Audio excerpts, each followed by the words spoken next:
80, 81, cuando este, comencé a estudiar en el tecnológico y Miguel ya trabajaba en el centro de cómputo del TEC. Entonces, él es graduado del tecnológico de las primeras generaciones, creo que de la segunda generación de Tercera, estudiantes. Entonces, tercera. carnet 78, ¿sos vos? Sí, 7-8. Ah, ok. Ya me Bueno, cantaste la edad, qué bárbaro. bueno. Pero yo entré más viejo que vos, Miguel. Yo entré 22 y medio. Y Miguel destacaba, ¿verdad? Intelectualmente y por su entrega, diría yo, al trabajo y al estudio. Y él hizo algo inusual que convirtió algo que había sido, creo, una tarea o algo por el estilo de algún curso. Era un programa, un ensamblador, ¿verdad? Pero un ensamblador para la IBM, la arquitectura IBM 370 de aquella época, que era Assembly o Assemble and Go, ¿verdad? Algo así como que usted lo metía de una vez, se lo traducía y lo podía poner a correr. Varias veces más rápido que el de IBM. Y con suficiente cobertura como para que no tuviéramos que depender del ensamblador de IBM, que traducía de ensamblador a lenguaje máquina, para poder desarrollar. Entonces, creo que varias generaciones de las primeras del TEC estamos muy agradecidos con Miguel porque nos dio la herramienta para resolver aquellas tareas despiadadas de Daniel Cañas y algunos otros profes, colegas. Entonces, para mí es un gran gusto agradecer públicamente a Miguel esto. Este, Miguel es graduado del TEC de Ingeniería en Computación Administrativa, como se llamaba en aquella época, y después hizo una maestría en Sistemas de Información en la Universidad de Syracuse, no sé cómo se pronuncia correctamente eso, Está bien. en el norte de, de Nueva York, ¿verdad? El estado de Nueva Sí, York, está y en por Nueva la York. zona de los Grandes Lagos. Y fue de las primeras personas que hizo maestrías en sistemas de información en Centroamérica y luego desarrolló una carrera gerencial destacada en varios lugares, pero particularmente en Baxter Healthcare, de las primeras personas que dirigió tecnologías de información en una empresa de manufactura de muy alta precisión, ¿verdad? Y con regulaciones muy fuertes de parte de la autoridad federal para FDA, Food and Drug Administration, Food and Drug Administration, y de ahí pasó de Costa Rica hacia lo que era manufactura global en Baxter Healthcare. Entonces desarrolló ahí una larga carrera, ¿verdad? Y pasó de manufactura a lo que era la cadena global de abastecimiento, ¿verdad? Y desarrolló una particular expertise, ¿verdad? En lo que son los sistemas de manufactura. Entonces, ha pasado por muchas etapas de lo que después hemos dado en llamar transformación digital, ¿verdad? Y liderado esos procesos. Y pienso yo también en un lugar donde se promueve, no sé si ustedes recuerdan el premio a la excelencia, ¿verdad? Además, entonces se promueve hacer las cosas bien y en mejora continua, ¿verdad? Siempre buscando la excelencia. Entonces, ya traía esa cultura, ¿verdad? Y la perfeccionó ahí. Entonces, muchas gracias, Miguel, por estar hoy con nosotros. También Miguel fue de los primeros que trató de organizar una asociación profesional en Costa Rica de informática y computación, que vino en el Colegio Profesional de Informática y Computación. Esos primeros años, el colegio tomó mucha inspiración en mi interpretación, ¿verdad? De la ACM, Association for Computer Machinery, ¿verdad? Ahora es una cosa distinta, pero pienso yo que el ánimo, ¿verdad? De promover el desarrollo profesional en Costa Rica vía un gremio que no busca protegerse, sino más bien servir a la sociedad, fue algo que debo también agradecer a Miguel. Así es que muchas gracias, Miguel, por venir a compartir con nosotros hoy. Quedamos atentos a tu exposición. Ujú. Muchísimas gracias, Ignacio, por esa presentación. Y muchas gracias también a Roberto por la invitación y gracias a ustedes por participar en esta reunión. Entonces, como eh, se mencionaba, el tema que vamos a estar cubriendo es digitación, transformación digital en regulación y ventaja competitiva. Entonces, enfocándonos en la industria de que es más regulada. La presentación va a ser más sobre estrategia que sobre tecnología. Vamos a estar conversando sobre cómo aprovechar la transformación digital para crear una ventaja competitiva. Y vamos a ver la regulación no como una restricción, sino como una oportunidad para crear una palanca estratégica y permitirnos diferenciarnos en el mercado. La presentación vamos a iniciarla conversando sobre el nuevo contexto competitivo. Antes de abordar los temas de transformación digital, y después estaremos abordando un caso de estudio del DBS Bank de Singapur, que es un referente global en lo que es transformación digital exitosa en un sector regulado como lo es el financiero. Para terminar con unas recomendaciones prácticas que básicamente resumen algunos de los puntos de la presentación.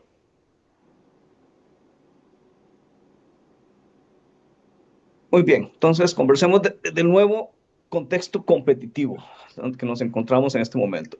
Pero antes de abordar las principales características de este contexto, quisiera hacer mención a cómo las revoluciones, las revoluciones industriales han ido transformando la base de la competitividad, así como el ciclo de cambio. Y en un periodo de tiempo que es de 250 años, que en realidad es un periodo de tiempo pequeño comparado con todo el periodo en que los humanos hemos estado en la Tierra. La revolución industrial, la primera revolución industrial, comenzó a mediados allá por los finales del siglo XVIII, y se conoció como la era de la mecanización. Por efectos de tiempo no voy a entrar en muchos detalles, sino que voy a ir al punto que me interesa conversar al respecto, que es la base de la competitividad. En ese entonces, la base de la competitividad era el capital y los activos físicos. Y el ciclo de cambio era de décadas a generacional incluso. Después pasamos a la segunda revolución industrial, conocida como la era de la producción en masa, en donde entonces la base de la competitividad se movió hacia lo que era el escalamiento de los procesos y a la eficiencia y a la estandarización. Y el ciclo de cambio era de décadas en ese entonces. Luego pasamos a la tercera revolución industrial, de la cual pues aquí la gran mayoría hemos sido partícipes de esta revolución industrial, que fue conocida como la era de la automatización y que inició allá por 1970, 1960. Y entonces pasamos a una base de competitividad que es de organización, de optimización de procesos y de integración global que nos permitieron ya herramientas o plataformas como la Internet.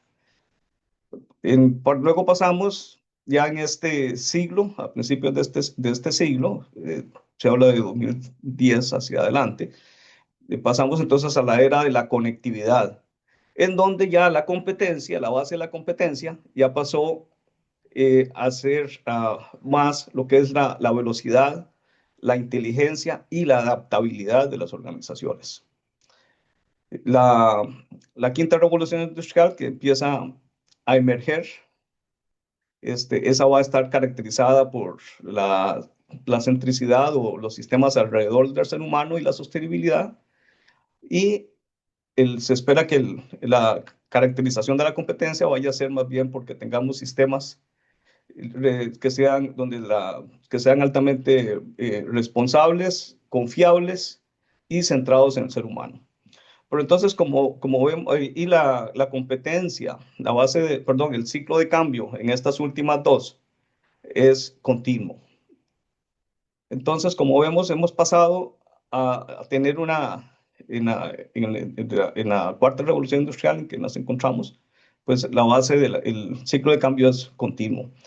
Y las características, entonces, del contexto competitivo en el que se desenvuelven las organizaciones, pues viene a ser la convergencia de la tecnología, la regulación y la competición. Ya no podemos diferenciar uno del otro. Prácticamente para todo va convergiendo en cuanto a que como parte de la tecnología ha ido surgiendo también la regulación y cómo nos desenvolvamos en cuanto a la parte tecnológica y regulación establece la parte de la competición, de la competitividad. Hay un cambio tecnológico acelerado como nunca antes. Esto también ha ido creando una evolución muy rápida de las expectativas de los clientes y los ciudadanos en el caso de gobierno. Pero entonces esta también obliga más a las organizaciones a estar adaptándose continuamente. Y también hay una expansión y evolución de los marcos regulatorios, pues a como evoluciona la tecnología, hay una necesidad entonces de establecer más regulaciones y se han ido creando una serie de regulaciones adicionales. Ahora, la velocidad y la adaptabilidad de las organizaciones a este ritmo de cambio, entonces se convierte en una fuente de ventaja competitiva. Y también no solo va a ser ventaja competitiva, sino pues también va a afectar la sobrevivencia de las organizaciones.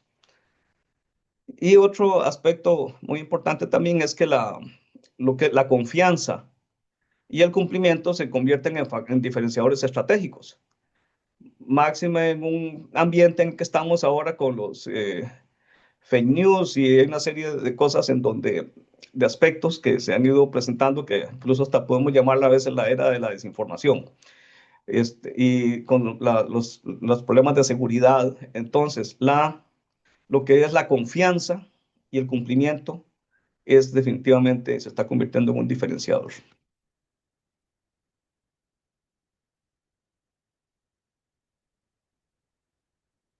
Otro aspecto que se presenta en la época actual en cuanto a lo que es la parte ya de tecnología, el stack tecnológico o la pila tecnológica, es que es muy amplio y evoluciona rápidamente. La intención no es abordar este gráfico en detalle, pero sino que esta es como una ilustración del ambiente, del stack tecnológico, que es una instancia, existirán muchas variantes, habrán más herramientas que se pueden agregar, pero en general la idea es mostrar la amplia cantidad que tenemos ahora de alternativas dentro del stack tecnológico, que las organizaciones se enfrentan a una cantidad abrumadora de plataformas y de opciones de arquitectura. Eso hace que la selección de los componentes adecuados en la organización sea más compleja todavía. Y si a eso le agregamos lo que es la modernización o sustitución de los sistemas legados o legacy systems, eso nos introduce complejidades adicionales. Entonces, las organizaciones deben adoptar un enfoque estructurado y disciplinado vinculado a los objetivos del negocio para poder entonces escoger las plataformas o las herramientas más adecuadas. Y este es un reto fundamental también dentro del proceso de la transformación digital.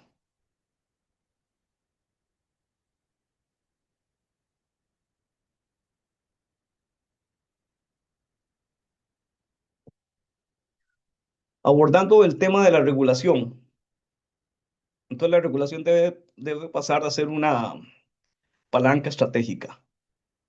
Dentro de lo que es la visión tradicional de la regulación, lo hemos visto como, la regulación la hemos visto como que es una carga o un mal necesario. Y muchas organizaciones se han enfocado en satisfacer los requisitos mínimos e incluso ha estado separado de la estrategia central del negocio. Entonces, la regulación ha sido vista como un centro de costos, como un costo. También como que la regulación hace más lenta la innovación o evita la innovación y que limita la agilidad. Sin embargo, en el nuevo contexto competitivo, como decía, tenemos que verla como una palanca estratégica, en donde donde la regulación esté integrada dentro del modelo operativo digital y que nos permita entonces mejorar el desempeño, la confianza y la ventaja competitiva. Uno de los aspectos importantes de la regulación es que nos impulsa la disciplina de datos, la transparencia y la trazabilidad.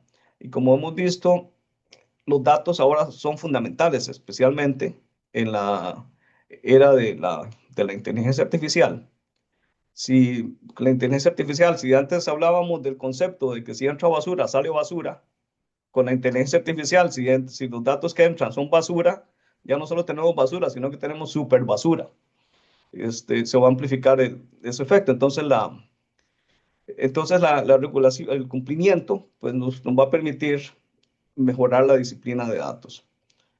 Otro aspecto fundamental es que eh, la regulación nos va a ayudar a mejorar la confianza, que como decíamos ahora, la confianza podemos verla como que es la moneda de las economías digitales. O sea, la confianza se ha convertido en algo fundamental. Y el incorporar el cumplimiento dentro de los sistemas, dentro de los procesos organizacionales, entonces nos crea una ventaja competitiva y también al final integrándola va a reducir el costo completo, porque el costo total, porque si tenemos cuando tenemos un problema de confianza, de que por falta de regulaciones tenemos un problema, va a ser mucho más caro el costo de resolverlo que si lo hubiéramos detectado proactivamente, lo hubiéramos evitado. Y eso entonces teniendo los sistemas garantizando el cumplimiento también, pues nos va a reducir el costo total. Y entonces la excelencia de cumplimiento se nos convierte en un diferenciador para la organización.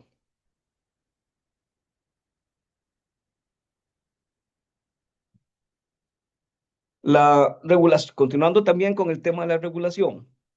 Entonces, una de los aspectos que se ha hablado es una aparente disyuntiva entre lo que es la velocidad y el control. Pero eso es una percepción equivocada, ya que las organizaciones líderes han demostrado que la velocidad y el control pueden lograrse simultáneamente cuando ambos se integran en el diseño, desde el inicio, se integran desde el inicio a nivel de diseño. En algunos casos necesitaremos también los controles de supervisión humana, especialmente con la inteligencia artificial y cuando tenemos inteligencia artificial generativa. En muchos casos vamos a necesitar una interacción o control humano también. Pero eso nos permite seguir adelante con muchos procesos que de otra forma no los estaríamos realizando. Y también requerimos de un modelo de cumplimiento entonces digital integrado. Dentro de los aspectos más importantes para pasar de un modelo de cumplimiento regulatorio tradicional a un modelo de cumplimiento integrado digitalmente, estos aspectos que tenemos que transformar o que pasar es pasar de ver la regulación como reactiva y basada en auditorías, sino que entonces tenemos que pasar a integrarla dentro de los sistemas, dentro de los procesos, y monitorearla continuamente. Tenemos que pasar del cumplimiento que se lleve manualmente o centrado en documentos, especialmente documentos de cuando hacemos auditorías o hacemos verificaciones, a a que esté automatizado y esté incorporado dentro de los sistemas. Pasar también de que la propiedad, la responsabilidad funcional sea de silos, como en muchos casos en donde se ve como que la regulación, quién es responsable es calidad en las compañías, el área de calidad o el área legal en las compañías. Tenemos que pasar a una responsabilidad compartida a nivel empresarial, donde todos somos responsables por esa regulación. Y como mencionaba antes, también la parte de diseñarla, de incorporarla desde el principio. ¿Alguna consulta hasta ahora? Muy bien. Entonces Miguel, pasemos. Sí. perdona, el, el tener la regulación o el cumplimiento por diseño es fácil decirlo, pero es difícil hacerlo, ¿verdad? Porque la regulación tiende a cambiar todo el tiempo. Sí, entonces, pero ahí es donde también tenemos que pasar a que las organizaciones a tener más plataformas, a tener componentes, tal vez vamos a tocarlo un poco más adelante, que es que uno de los grandes problemas en nuestras organizaciones cuando tenemos como silos, más bien que organizaciones en donde los sistemas están por área de negocio, por ejemplo, no tenemos componentes comunes. Entonces necesitamos pasar a plataformas comunes en la organización en donde vayamos a hacer esos ajustes una sola vez y no tengamos que estar haciendo ajustes en múltiples sistemas, que pasa muchas veces en compañías que tienen un sistema, por decir algo, en el campo farmacéutico, sistema de ejecución de manufactura, que tenemos varios sistemas dependiendo de las plantas de producción. Y entonces, parte de eso es ir integrando a nivel de que tener sistemas comunes y más flexibles al cambio y no sistemas monolíticos o sistemas difíciles de cambiar como los que hemos tenido en el pasado. Es la única solución que podríamos dar aquí para poder adaptarnos más fácilmente a los cambios continuos en la regulación. Muchas gracias.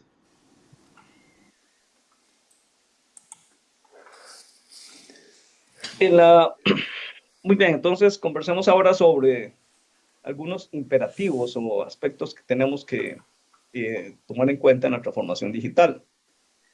Como decíamos, como estábamos viendo en los temas tratados anteriormente, la digitalización es ahora una componente es fundamental, estratégico fundamental de las organizaciones que determina la diferenciación y cada vez más va a ir definiendo las organizaciones que sobreviven, porque si no es tan indispensable que podemos una organización, si no tiene una adecuada transformación digital, va a perder relevancia. Entonces, tenemos que pasar de una adopción de nuevas tecnologías, simplemente adopción de nuevas tecnologías, a construir esas capacidades organizacionales escalables que nos permitan la continua adaptación, innovación y resiliencia. O sea, aparte de lo que explicaba antes, más a nivel de plataformas comunes en las organizaciones y en donde podamos crear un ambiente de más de adaptación continua. IT tiene que pasar de ser una función de soporte a ser un facilitador de la estrategia digital o también de ser una función que toma requisitos e implementa requerimientos de de las otras áreas funcionales de la organización y los implementa, a convertirse en un socio estratégico y en un facilitador de la transformación digital en la organización, pero en conjunto con el negocio. Desde el punto de vista del enfoque de los sistemas, una de los enfoques ha sido mejorar la eficiencia de los procesos. Pero entonces ahora ya no es con la gran cantidad de cambio que hay o la velocidad del cambio, necesitamos entonces pasar más bien a crear capacidades o plataformas para poder ser más ágiles en estar ajustándonos al cambio continuo. Y algo muy importante, tenemos que pasar del aprendizaje estático a un aprendizaje o un desarrollo continuo y dinámico y ajustado también, más personalizado a nivel de los empleados, lo cual la tecnología ya nos está permitiendo tener enfoques de mayor personalización para lo que es el desarrollo de las capacidades de las personas en las organizaciones.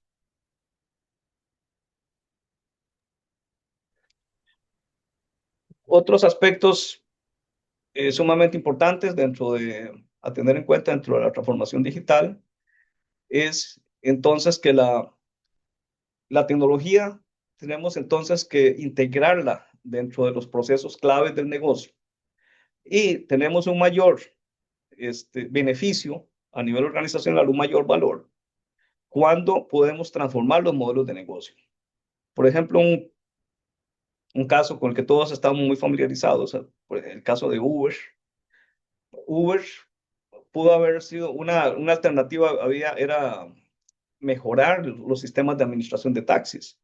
Sin embargo, Uber vino a utilizar la tecnología para crear un nuevo modelo de negocio que hizo una gran disrupción dentro del negocio del transporte público. Otro aspecto muy importante dentro de la transformación digital es que tiene que ser liderada por el negocio. No puede ser liderada por tecnología. Tiene que ser liderada por el negocio, también teniendo a tecnología, el área de tecnología de información, como un socio estratégico, como mencionábamos antes. Y centrarse en el valor para la organización y especialmente enfocarse en lo que es la atención al cliente, lo que es el cumplimiento de los procesos del cliente y del ciudadano en el caso del gobierno.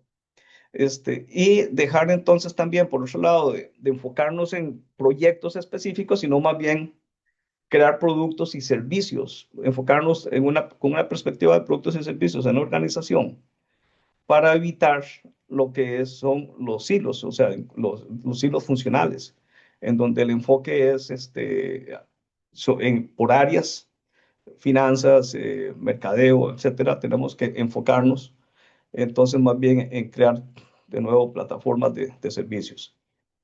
Y que nos lleva al punto también de las arquitecturas integradas y de plataformas. Los datos, como mencionábamos antes, que es un activo estratégico. Y también crear capacidades escalables, o sea, porque si en la transformación digital, en una gran organización, nos enfocamos en hacer procesos aislados que no pueden ser escalados a toda la organización, entonces estamos perdiendo oportunidades con esa transformación. Los procesos tienen que ser escalables.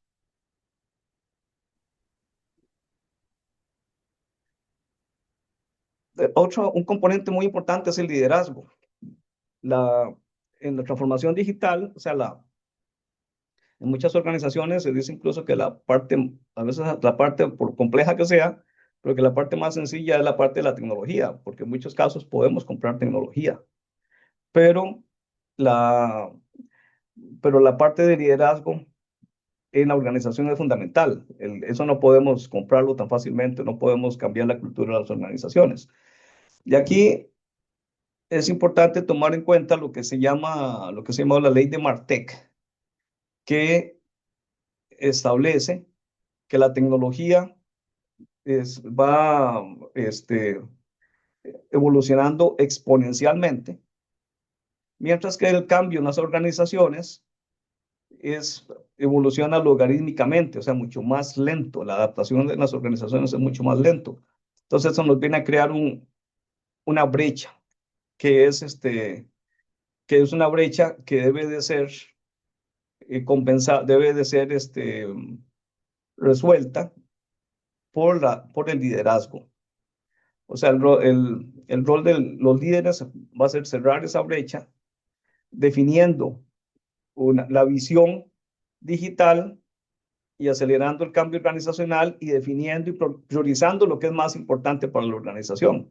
No vamos a poder mantener el ritmo de desarrollo de la tecnología, no vamos a poder implementar todas las tecnologías que queramos implementar, pero entonces hay que enfocarse en las que son más estratégicas para la organización.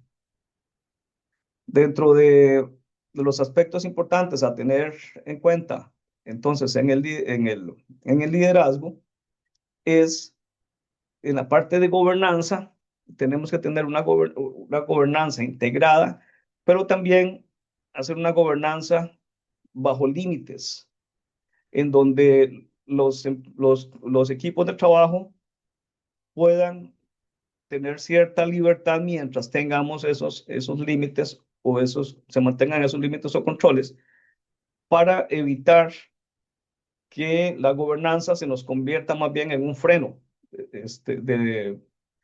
Entonces, más bien, debemos hacerlo a través de límites. Y de nuevo, capacidades o plataformas sobre proyectos. Muy importante entonces la parte de una visión clara. Ahora vamos a verlo a ver el ejemplo en el caso de DBS, del banco DBS. Tenemos un compromiso. Esa visión tiene que ser clara y, eh, y también motivadora y también que logremos un compromiso de los empleados que lo hagan no porque tienen que hacerlo, sino porque están comprometidos, creen en esa visión. Y crear una cultura digital a través de la organización. Y algo muy importante dentro del cambio, dentro de la estrategia de cambio, es que tomemos en cuenta lo que se ha llamado los tres lentes. Que usualmente cuando vamos a justificar una iniciativa o un proyecto, el enfoque, especialmente en transformación digital, que es un proceso muy grande dentro de la organización, usualmente vemos la parte racional, o sea, los beneficios, ¿por qué tenemos que hacerlo? Pero perdemos de vista el impacto o el lente político que es que esta transformación va a afectar la, las estructuras informales de poder dentro de la organización. Entonces tenemos que tomar eso en cuenta y lo mismo también el lente de la cultura, que si tenemos ciertos aspectos de cultura dentro de la organización y la transformación va a cambiar esa cultura, entonces tenemos que considerarlo porque eso va a atrasar el proceso y muchas veces el no considerar el aspecto político y el aspecto cultural es lo que da al traste con proyectos de transformación digital.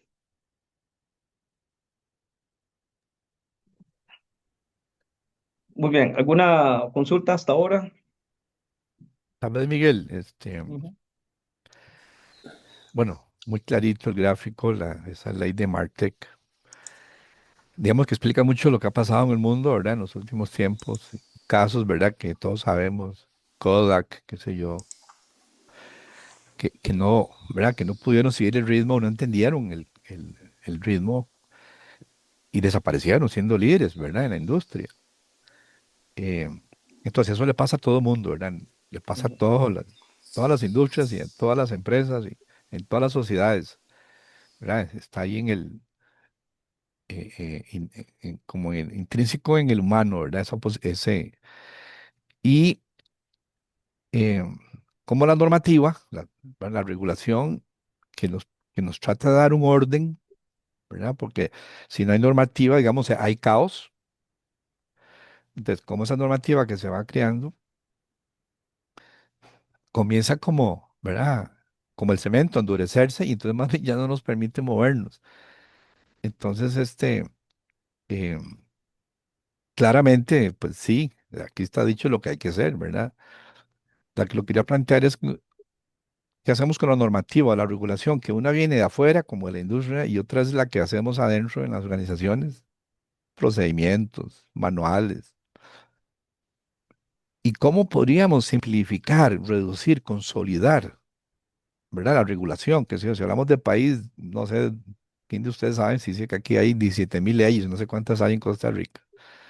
Bueno, se podría ir a consolidar y convertir de 7.000 leyes a 1.000, o podríamos ir a convertir 1.000 procedimientos en 50, ¿verdad? Tal vez con la ayuda de la DIA, pero ¿habría alguna forma como de ir a hacer una limpia de la regulación, de la normativa?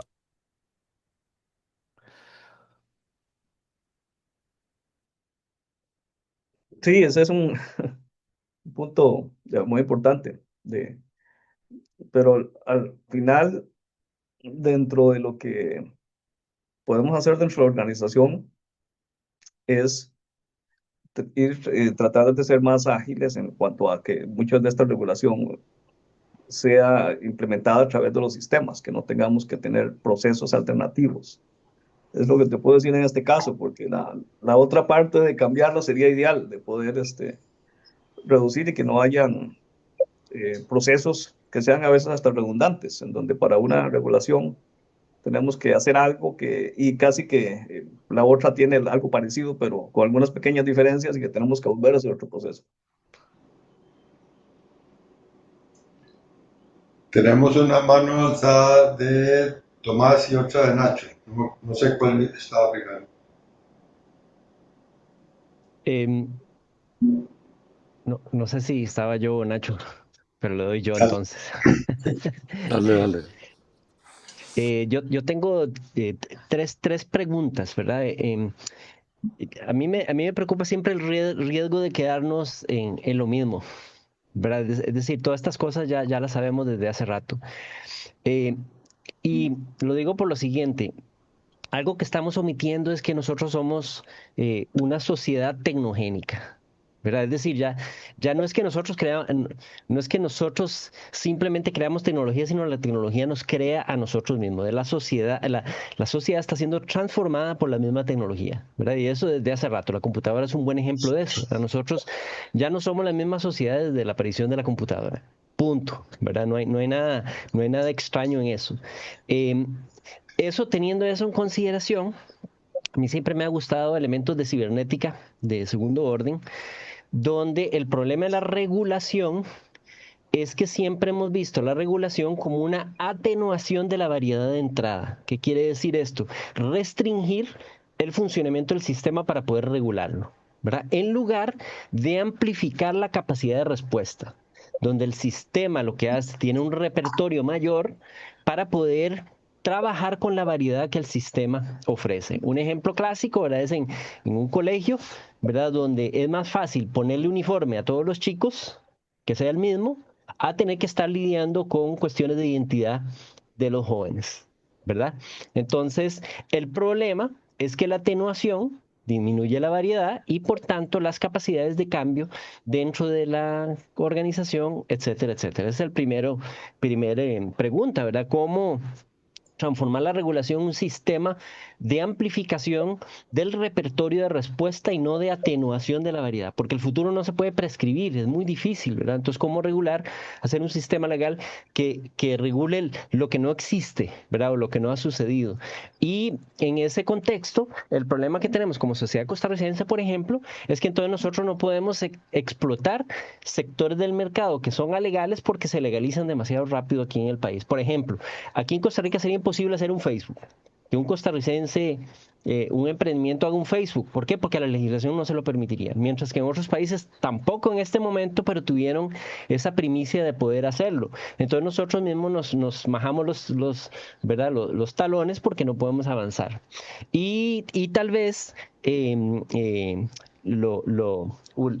último punto que lo tengo aquí anotado es que, bueno, la cultura organizacional, seguimos hablando de cultura organizacional, y ahora tengo que dar un curso, de hecho por eso intervengo, porque me tengo que desconectar un rato, porque tengo que dar estoy dándole un curso a gente de la caja, tomadores de decisiones de la caja, a través de la Universidad Senfotec, eh, y hay algo importante contrastante, ¿verdad?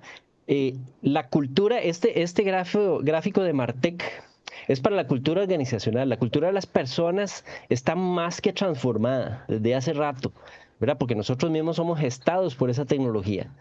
Entonces la cultura de las personas es ya transformada y digital. Es la cultura organizacional la que tiene problemas, que es lo que marca, creo, este gráfico de Martech. Y el problema es que no hemos permitido la incorporación de la identidad de las personas en la organización. Y yo pienso que sistemas de IA pueden ser el factor, si los usamos como amplificadores cognitivos, puede ser el factor que introduzca una nueva cultura organizacional. Y el buen ejemplo precisamente es la IA.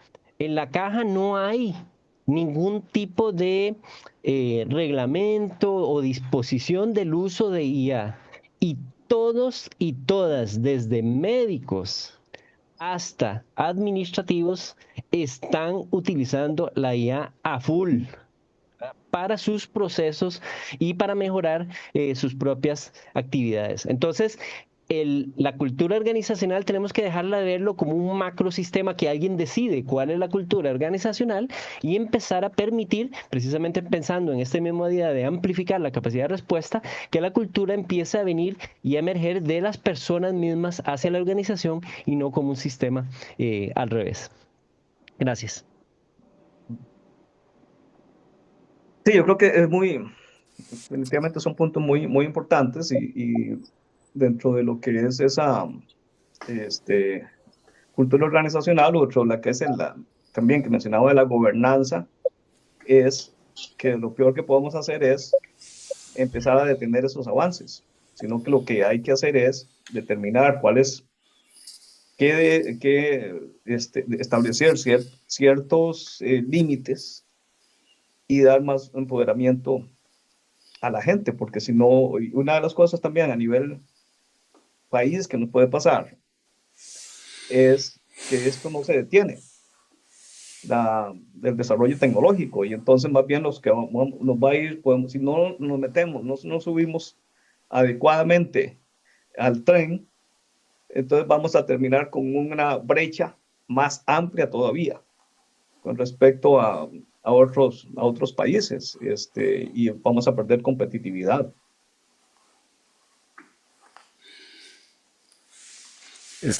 Tal vez si me permiten, tengo prendido sí. Sí, te escuchamos. Ok. Sí, yo también tomé algunas notas y una que me preocupa, el Human in the Loop está muy bien, la necesitamos, pero parte de lo que está pasando es la velocidad con la que ocurre, por ejemplo, esa adopción por individuo de inteligencia artificial, ¿verdad? Y que las capacidades humanas de aprender y adaptarse, ¿verdad? Probablemente son excedidas. Ahorita ya se ha observado un fenómeno de lo que llaman cognitive offloading, ¿verdad? La gente está usando esto para dejar de pensar, ¿verdad? Y eso es tremendamente peligroso en una escala individual y tremendamente peligroso para una organización también. Y una pregunta, tal vez antes de que entres a lo de Singapur, es ¿cuál papel ves vos así como macroorganizacional, ¿verdad? Pusiste ahí como por ejemplo un menú de posibilidades tecnológicas y stack, como le llaman, ¿verdad? En términos de arquitectura empresarial, hay que repensar la arquitectura empresarial hacia algo más adaptativo, más ágil, ¿verdad? Con pocos principios de gobierno, pero sólidos principios de gobierno, ¿verdad? Para un enfoque tal vez más sistémico o cibernético, como dice Tomás. ¿Cómo visualizás vos eso ante el tipo de cambio que está ocurriendo ahora y para posibilitar el liderazgo, ¿verdad? En las organizaciones? Sí, sí, yo creo que que es otra parte definitivamente muy complejo, la parte de la arquitectura de sistemas, y especialmente muchas organizaciones tienen sistemas legados que es muy difícil cambiarlos, pero lo que necesitamos llegar es a una optimización dentro de esos sistemas. O sea, lo que sí no debe pasar es que tengamos varias aplicaciones del mismo tipo en la organización. O sea, tenemos que empezar a tratar de crear plataformas comunes. Por ejemplo, que no diferentes áreas de la organización empiecen a tener sus herramientas de análisis de datos, de analytics, por ejemplo, sino que sí es importante ir integrándolo, y el gran reto es cómo hacemos el cambio incluso de los sistemas legados, los sistemas viejos que tenemos ahí, porque no es sencillo, es una inversión muy importante la que hay que hacer, tanto de dinero como de recursos humanos en esos cambios. Entonces, la organización definitivamente necesita definir una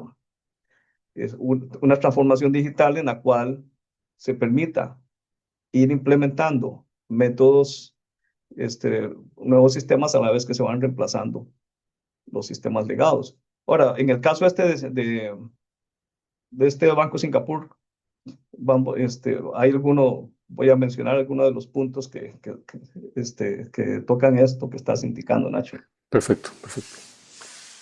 Bueno, entonces pasemos a... Carlos Lang tiene una pregunta mía. Ajá. Sí, Carlos. Gracias. Volviendo a la pregunta de cómo podemos integrar o simplificar el uso de políticas o normas dentro de la organización. Me vino a la mente una experiencia que hemos tenido recientemente. Yo ahorita estoy ayudándole soy parte de un grupo que en CINDE estamos tratando de introducir inteligencia artificial. Y es casi prácticamente un experimento en movimiento, ¿verdad? A través de lo que estamos usando, pero ha ido dando resultados muy interesantes. Concretamente, en la automatización de un proceso, más que escribir programas o procedimientos, por supuesto, como parte de este experimento lo estamos haciendo a través de generación de códigos y métodos con asistencia de inteligencia artificial. Y una cosa que estamos usando es desarrollo a través de especificaciones, donde lo que hace uno básicamente es describir, y eso se puede hacer en una forma breve, que es lo ideal, qué es aquello que querés producir, cómo debe verse ese sistema o esa serie de rutinas o de pasos que el proceso debe incluir, qué características debe tener. Y después, por supuesto, usas inteligencia artificial generativa para generar los procedimientos y módulos. El punto es que a la hora de escribir esas especificaciones, uno bien puede y debe, creo yo, tener una sección con esa normativa, con esas condiciones límite o restricciones que el sistema deba tener. Y lo que yo encuentro es que eso le evita a uno el costo de tener que recorrer un montón de sistemas a mano, como ha sido tradicionalmente, tratando de ver, de identificar cómo incorporar, cómo hacer parte del sistema, cómo hacer esa normativa parte del mismo sistema, por cuanto ya tienes una herramienta que con mucha potencia te puede producir esos componentes con la normativa ya integrada, que es lo que veo muy fuertemente argumentado en la presentación. Entonces, mi punto en resumen es que, bueno, ese es un recurso, ese es un medio. Si usamos IA para generar componentes de los sistemas y aplicamos una técnica de desarrollo a través de especificaciones, pues ese es un instrumento que podremos usar para simplificar por un lado y por otro lado integrar normativas a los instrumentos de operación que estemos introduciendo en la empresa.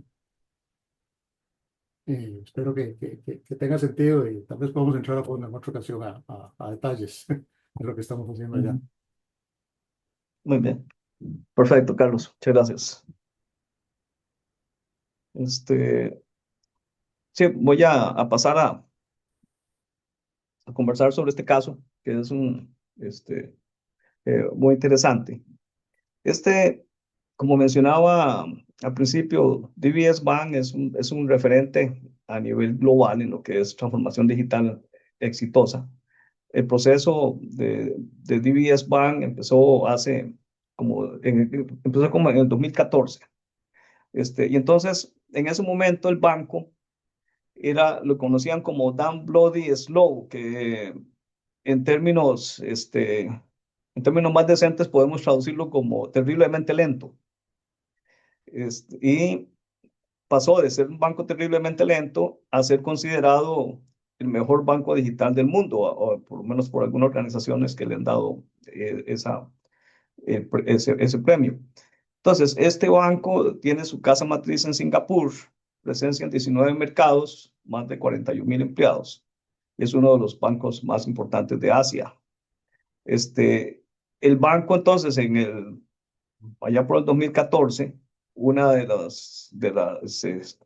tenía un ambiente en el cual tenían sistemas rígidos, monolíticos, los cuales eran muy difíciles de cambiar o de escalar también, de implementarlos en otras áreas de la organización.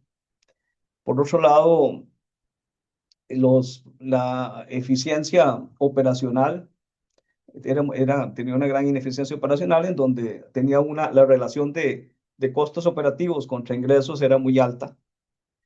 También había muchos que se llaman customer pain points o frustraciones de los clientes, como por ejemplo un proceso súper lento de apertura de cuentas o tiempos de espera en los cajeros automáticos muy largo, o los que llaman los journey del cliente o el viaje del cliente, también muy fragmentado. Y también una gran amenaza competitiva, que eran los bancos digitales que estaban surgiendo, que ya estaban nuevos bancos totalmente digitalizados. Y también las tecnologías financieras o los fintech que eran, por ejemplo, estilo PayPal, de pagos automáticos, de pagos automatizados. Entonces, había una gran amenaza también. Entonces, lo primero lo que hicieron, algo muy importante, fue el CEO lo que hizo, la transformación vino desde el CEO de la compañía. Y entonces estableció primero una visión, que esa visión le llamaron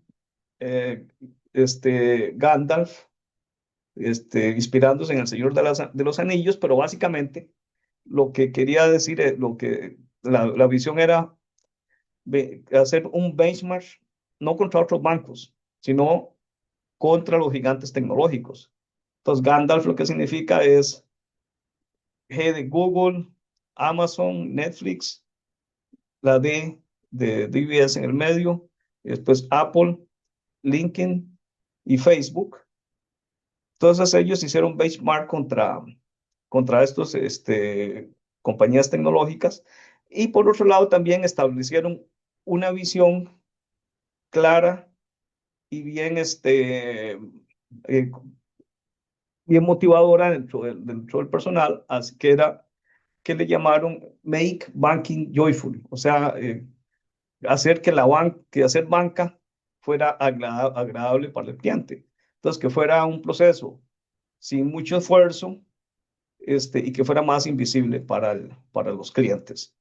Entonces, esta visión permitía comprometer a los empleados, o sea, dar esa visión, esa idea clara de que toda idea, toda mejora que colaborara con hacer la banca más agradable para el cliente iba a ser bienvenida, y era lo que el banco se estaba enfocando. Después dentro de lo que es el proceso de transformación, hubo 5 pilares fundamentales que ahora en los siguientes dos diapositivas voy a hablar más al respecto. Pero entonces, en cuanto a resultados, el proceso ha sido muy exitoso. Ya para el 2025, entonces el banco había logrado reducir lo que era el costo o la relación de gastos operativos, costos operativos hacia ingresos. En la parte digital pasaron de 54, que es en el tradicional, a 34 en el método, en la parte digital. Los ingresos por clientes se duplicaron en la parte digital. El retorno on equity o retorno sobre el patrimonio con la parte digital mejoró en alrededor de un 15%. Para 2025 tenían una meta de 1 millón de un impacto económico de la IA de 1 millón de dólares singapurenses, y el cual lo lograron.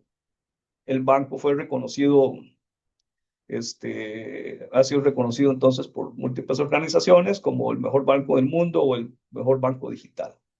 E incluso Harvard, la Escuela de Negocios de Harvard, hizo un caso de estudio del banco. Ahora, ¿cómo lo lograron? Hubo 3 pilares de transformación, en donde uno se enfocó en la arquitectura. Desde el punto de vista de arquitectura, entonces migraron de sistemas monolíticos a sistemas modulares, más a una arquitectura basada en plataformas. Por ejemplo, ellos tenían múltiples data lakes, y entonces, dependiendo de la función, pero entonces lo migraron a un solo data lake, a una plataforma de data lake para toda la organización, o la parte también de analítica. Entonces, eso fue un aspecto fundamental. Crearon 33 plataformas de negocio. Por ejemplo, ejemplos de plataformas es la plataforma de apertura de cuentas. Se empezaron a enfocarse más en plataformas, en todo este proceso. A nivel de liderazgo, cada proceso de estos era dirigido entonces por una persona de negocio y una persona de IT. Invirtieron en migración al cloud, en automatización de microservicios, un diseño modular que les permitiera entonces ir reemplazando los sistemas legados sin tener interrupciones en la operación día a día. Desde la parte de otro pilar fue lo que le llamaron el rediseño de los Customer Journey o el viaje del cliente, que es entonces los procesos de cada uno de esos procesos de negocio importantes, como por ejemplo la apertura de cuentas, que eran uno de los journeys. Entonces se enfocaron en lugar de proyectos específicos, en el proceso de negocio. Cada uno de estos journeys era liderado por un líder senior de la organización. Y entonces, como mencionaba antes, ejemplos como de estos journeys era, por ejemplo, la apertura de cuentas o los tiempos o el proceso de sacar dinero en los cajeros automáticos, y entonces hicieron mejoras sustanciales. Equipos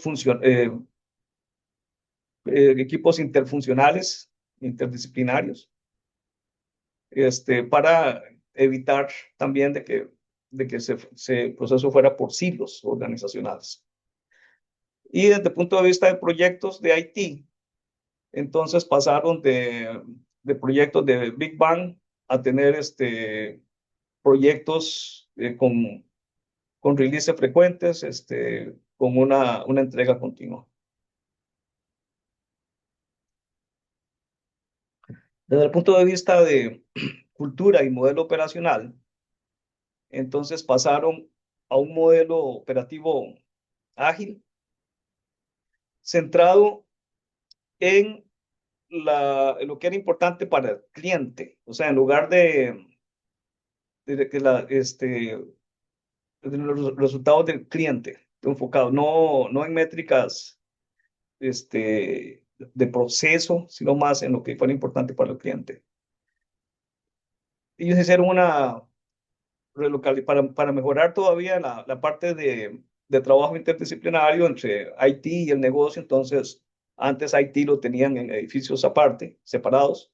Entonces, los integraron, los relocalizaron para que estuvieran también trabajando con el negocio. Algo muy importante fue un desarrollo de la gente continuo, en donde establecieron planes de carrera y planes de mejoramiento de las capacidades de los empleados y personalizados, aprovechando la tecnología. El cambio organizacional se reconoció como que era uno de los elementos más importantes y más difíciles de manejar, especialmente si hablamos de organizaciones altamente reguladas. Los errores pues son penalizados usualmente. Entonces son organizaciones que tienen una aversión al riesgo. Se trata de ser más conservadores. Entonces son ejemplos de cambios culturales. Entonces hay que transformar la mentalidad de la gente, romper los silos también de que la organización estaba mucho trabajo a nivel de diferentes funciones, y escalar los comportamientos ágiles. Entonces, esto se reconoció y prestaron atención a los aspectos culturales. Nacho levantó la mano. Sí. Un comentario, Miguel. Uh-huh. Cuando yo estudié en Inglaterra, el common room del lugar donde estaban las personas con familia tenía una sala de lectura. En el Times Higher Education Supplement de los viernes, no faltó una sola semana en que una o dos universidades de Singapur reclutaran profesores, investigadores para llevárselos para allá. Singapur tiene posiblemente uno de los sistemas educativos más buenos del mundo. Y además es una sociedad multicultural. O sea, en los años 50 se creía que era totalmente inviable. Papá era economista y decía, esa gente realmente era una península yerma, ¿verdad? Una isla yerma pegada a la península de Malasia, ¿verdad? Y era considerado totalmente inviable como nación, bueno, como multinación, un país independiente. Y demostraron lo contrario. Era un caso también del tigre asiático, ¿verdad? Una democracia autoritaria, como decía un amigo que estaba haciendo su doctorado en economía. Con disciplina, ¿verdad? O sea, gente de ascendencia china, de ascendencia malaya, de ascendencia india, de la India, de Asia, ¿verdad? Y logrando trabajar juntos, ¿verdad? Entonces yo pienso que también hay una especie de que este caso que nos estás exponiendo no se da en un vacío cultural del país, de la sociedad en la que está, ¿verdad? Han logrado muchísimas cosas a punta de disciplina, de cooperación y demás. Yo creo que en algún momento Roberto estuvo por ahí y nos contaba, aquí hay que portarse bien, ¿verdad? Porque se lo advierten a uno al entrar al país, ¿verdad? Pero no sé si querían comentar algo más. Yo creo que hay un excelente liderazgo y una visión, ¿verdad? Y de este banco en particular, pero probablemente se logra gracias a esa también reconocimiento de la cultura del país, uno, y dos, de que pusieron también el cambio de los individuos, era un poco lo que mencionaba Tomás hace un ratito, como parte de lo que posibilita el cambio, ¿verdad? Los colaboradores, ¿verdad? Ese continuous upskilling que tenés ahí en pantalla en este momento, pienso que ha sido clave para que todo eso pueda suceder. Uh-huh. Juan Ignacio. Sí, gracias.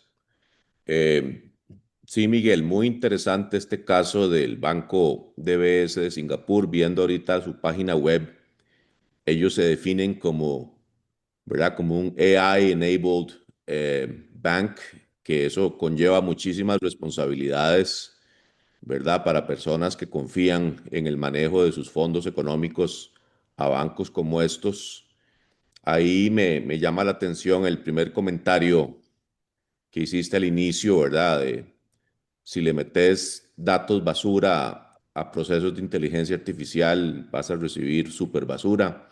El reto de un banco en este sentido, eh, asesorando a sus clientes y manejando dineros, me parece sensible y creo que es un excelente caso de éxito para usarlo en la transformación digital de organizaciones. Así que bueno, recomiendo a todos ver esa página web que está muy bien hecha del banco y refleja algunos de los puntos que estás poniendo en esta filmina, Miguel. Te felicito. Ujú. Gracias. Carlos Lang pidió la palabra. Sí, gracias.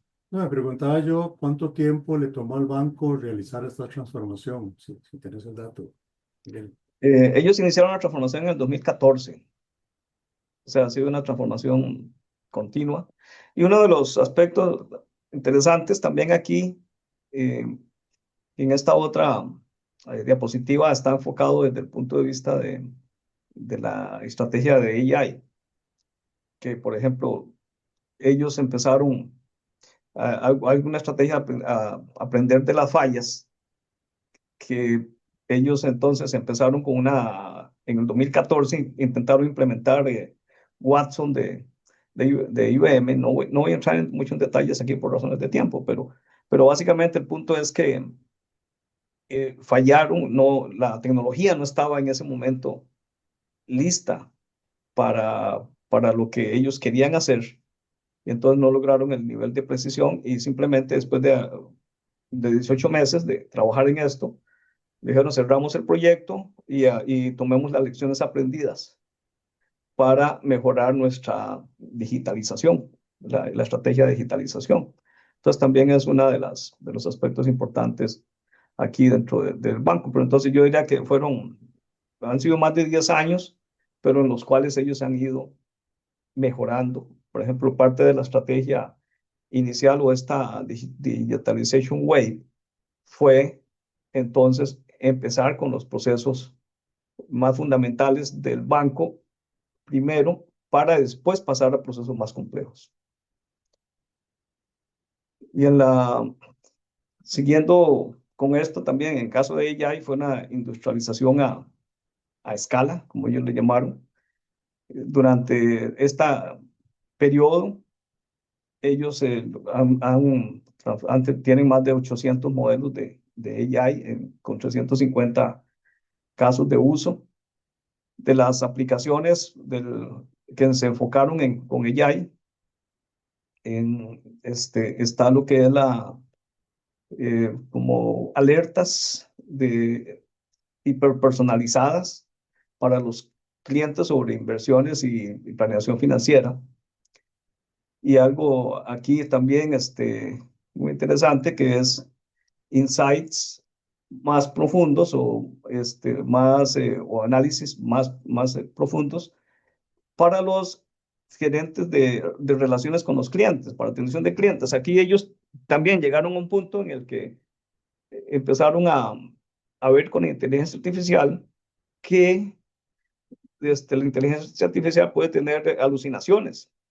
Entonces ellos no podían permitirse que los clientes sufrieran el efecto de una alucinación, de que les diera un mal consejo. Entonces lo que hicieron fue limitar el proyecto en cuanto a que ya entonces, para poder tomar ventaja, que más bien lo que se hiciera fuera asistir a los gerentes de relaciones con los clientes en el proceso. Y como ellos tienen un mayor conocimiento, pues ellos iban a ser capaces de detectar si en algún momento un consejo o una información que estaba proveyendo la herramienta era incorrecta, no era la más adecuada para darle al cliente. Pero con eso entonces fueron a tener beneficios por lo menos del 90%, 80-90%, sin tener un riesgo para el cliente final.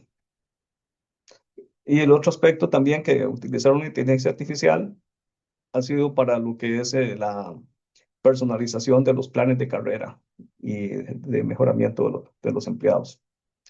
Entonces, durante este tiempo ellos han logrado reducir de 18 meses a menos de 5 meses el tiempo para hacer una implementación de la inteligencia artificial. Y algo que se menciona aquí también es que han establecido un marco de gobernanza bien robusto, que ahora también les permite empezar a aprovechar más de AI generativo. Y para concluir con el caso del banco, entonces dentro de las lecciones aprendidas más importantes están que fue el hacer benchmark fuera de su industria con las grandes compañías tecnológicas.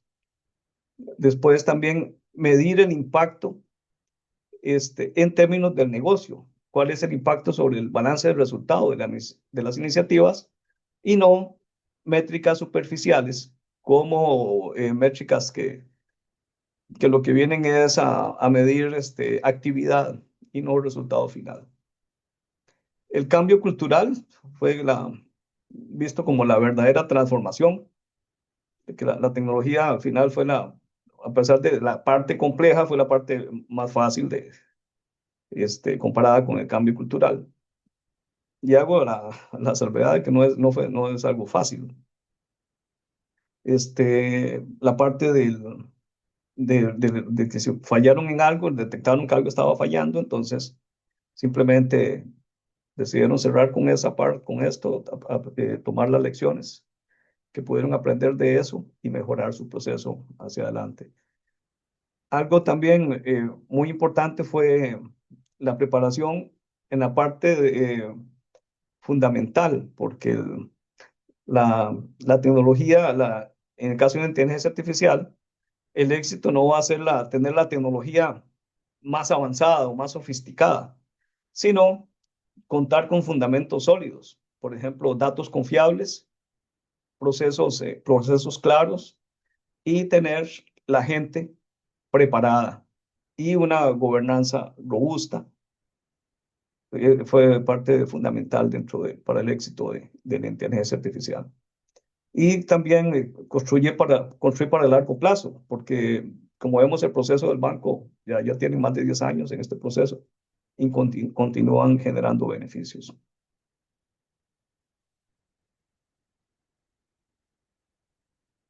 Para, para terminar, Miguel, sí, perdona Miguel, quería nada más comentar que el caso es muy ilustrativo, yo creo que muy beneficioso, pero hay algo que en Singapur no tiene, que es malabazados.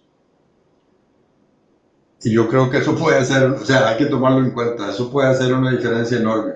Y aquí tenemos muchos, muchos mal avanzados. sí, totalmente de acuerdo.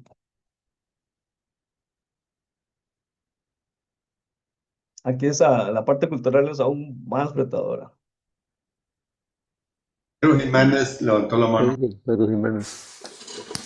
Sí, gracias, don Miguel. Muy interesante todo lo que me llevo muchos temas ahí para profundizar, pero quería, en ese error que ellos detectaron y que los hizo cancelar el proyecto o redireccionarlo, no sé, algo se habla de la cultura que tienen respecto al error. Es que aquí en Costa Rica, un gran paralizador es que usted sabe que si falla, vienen luego las repercusiones, ¿verdad? Y la organización se vuelve contra el que cometió el error.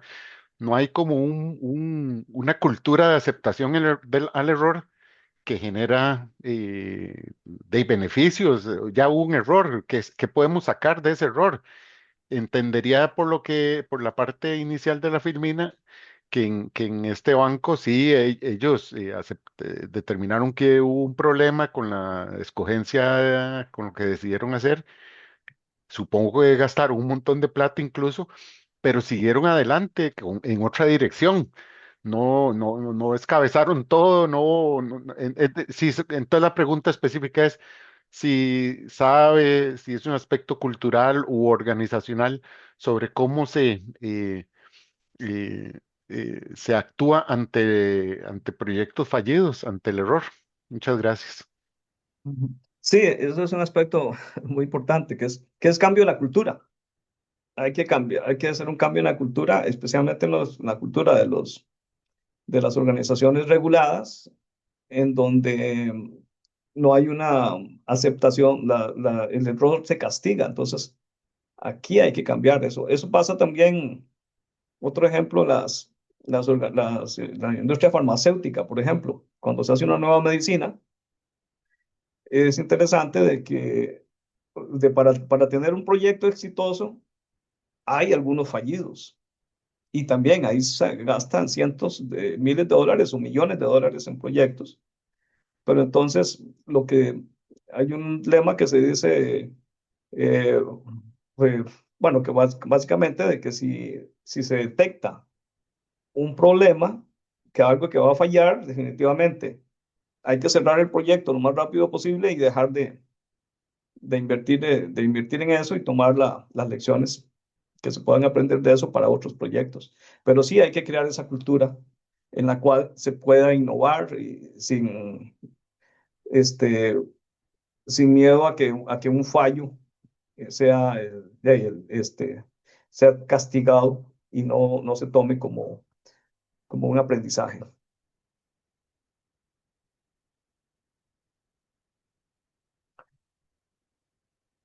Muy bien, para finalizar, nada más un repaso muy rápido de puntos importantes a considerar de acuerdo a lo que hemos cubierto. Uno es que la transformación digital no es un proyecto de tecnología, sino que es una reinvención de la organización y debemos tratarlo como tal.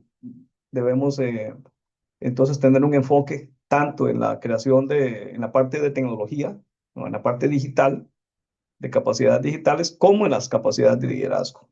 Es fundamental tener enfocarnos también en el liderazgo que incluya desarrollo de visión, desarrollo, compromiso de la parte de desarrollo de una visión clara y motivante, como en el caso del banco, vimos que era hacer que la, que, que la banca, que hacer banca fuera agradable para los clientes y lograr comprometer a la gente en ese cambio.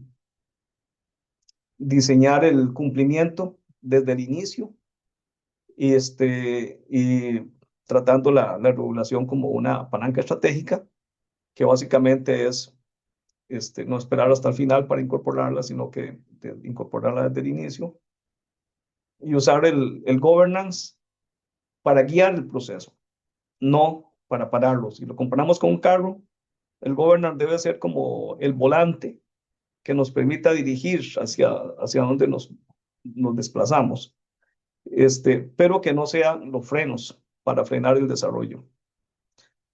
Los datos, tratar los datos como estratégicos, especialmente en inteligencia artificial, la mayor parte de los fracasos se dan porque los datos no estaban preparados, la compañía no tenía una cultura de datos, no habían datos adecuados para el proceso y como decíamos antes, si basura, con inteligencia artificial, si ingresa basura, pues va a salir súper basura. Y crear plataformas, o sea, evitando los hilos, o sea, que si no tengamos sistemas o plataformas a nivel de áreas de negocio, sino que logremos tener, si estamos con el cloud, entonces pues tenemos una sola plataforma. Si tenemos en la parte analítica, una plataforma analítica, pero que sea una sola, idealmente una sola a nivel de toda la organización, para poder que sea fácilmente adaptable, para reducir reducir el esfuerzo de adaptación debido a los cambios continuos. Muy bien, eso es lo que tenía para compartir. Muchas gracias. Muchas gracias, Miguel. Pura vida, Miguel. Vamos a ver si conseguimos el caso estudio también para leer lo que escribió Harvard sobre ellos. Yo supongo que usaron, hablaste de productos y servicios, ¿verdad? pensar en términos de esto y mucha centralidad en el cliente o el usuario, ¿verdad? Me imagino que el cliente externo y también el usuario interno para, por ejemplo, plataformas analíticas es para toma de decisiones internas probablemente, aunque quizás le den plataformas analíticas a sus clientes de wealth management, ¿verdad? O sea, que les ayuden a aconsejar cómo manejar sus inversiones vía el banco. ¿Hay algo de eso en caso estudio? Sí, sí, sí, porque básicamente fue, sí, por ejemplo, si se desarrollar una plataforma para alertas a los clientes sobre asuntos de inversiones. Entonces es la misma plataforma que se pueda utilizar para diferentes procesos de inversiones, pequeños clientes, grandes clientes, pero la plataforma en sí que sea la misma para poder modificar fácilmente cuando se requiera debido a la regulación o debido a cambios en la tecnología. Ok, ok. Miguel, Y también el caso, perdona, el caso ese de Harvard está libremente disponible. No, Ok, sí, yo lo tuve que comprar. ok. No, pues, Sí. no. Ok. Bueno, no, muchísimas gracias, Miguel. Excelente. Realmente muy provechosa, muy buena presentación.